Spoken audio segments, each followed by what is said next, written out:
आज हेउछि मे 1 अंतर्जातीय श्रमिक दिवस।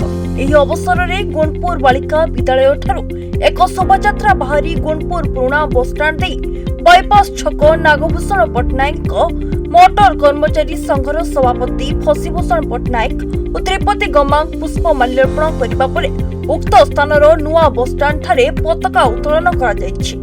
एथिसह 4टी श्रम आईन बातिल करिबा, घरेईकरण बंद करिबा, कृषक विरोध कृषि आईन बातिल करिबा, ओपीएस को लागू करिबा सहित एनपीएस और यूपीएस को बातिल करिबा, 3टी अपराधिक कला आईन बातिल करिबा, कॉर्पोरेट लोड बंद करिबा, श्रमिक मानकु मासिक 26,000 टंका और पेंशन 15,000 टंका प्रदान करिबा नै फसीभूषण पट्टनायक दाबी करथिले।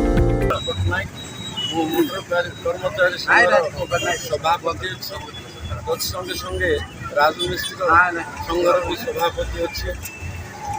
आज मई दिवस सारा विश्व रे भारत रे देश रे राज्य रे प्रत्येक शहर रे ये दिवस पालन करा जाउछि। यार मुख्य उद्देश्य है जो श्रमिक माने आज जो श्रमिक आईन आसबार सुजोग देइचंती, जो लड़ाई करचंती, निजे बड़ी दे आम को रास्ता देखी पथ प्रदर्शित कर सम्मान देवार दिवस। आज आम सब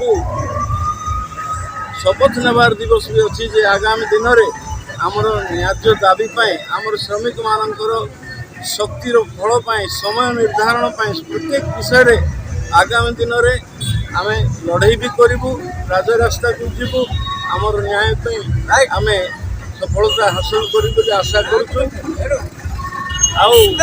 वर्तमान दिन में अनेक सरकार बदलने किंतु आमर जो श्रम आईन नाम से माने शोषी आमको खाऊंटे। मो ना त्रिपति गमांग सीपीआईएमएल लिबरेशन जिला संपादक। आज श्रमिक दिवस मे 1 तारिख दिन दक्षिण ओडिशा सारा देश पृथ्वी सारा वर्तमान अच्छी श्रमिक दिवस पालन करा जाउछि। ये अवसर में दक्षिण ओडिशा पाचिका महासंघ, मोटर कर्मचारी संघ, मेस्त्री संघ एवं खालासी यूनियन विभिन्न प्रकार संगठन आज सामिल होती। आज कर उद्देश्य हूँ चिकागो सहर में, अमेरिकार चिकागो सहर में श्रमिक माने तांकर न्याय्य अधिकार माने 8 घंटा श्रम आईन कार्यकारी करिया पर आंदोलन करथिले एवं सरकार सिटी गुलीवर्षण करी हत्या करिसंती श्रमिक मानको। तार जो बलिदान रे आज 8 घंटा श्रम आईन तैयारी होईछि, किंतु आज देश में मोदी सरकार 8 घंटा बदल में 12 घंटा आईन कार्य करुचंती, ताका आमे तीव्र विरोध करुचु। देशर संपत्तिटा को संपूर्ण भाव में घरेईकरण करा जाउछि, नुआ कृषि आईन लागू करी समग्र चाषी मानकु कृषक लोक मानकु शोषण करिया पर चेष्टा करछंती। देशर संपत्ति अंबानी आदानी को टेकी देवा पर मोदी सरकार चेष्टा करछि।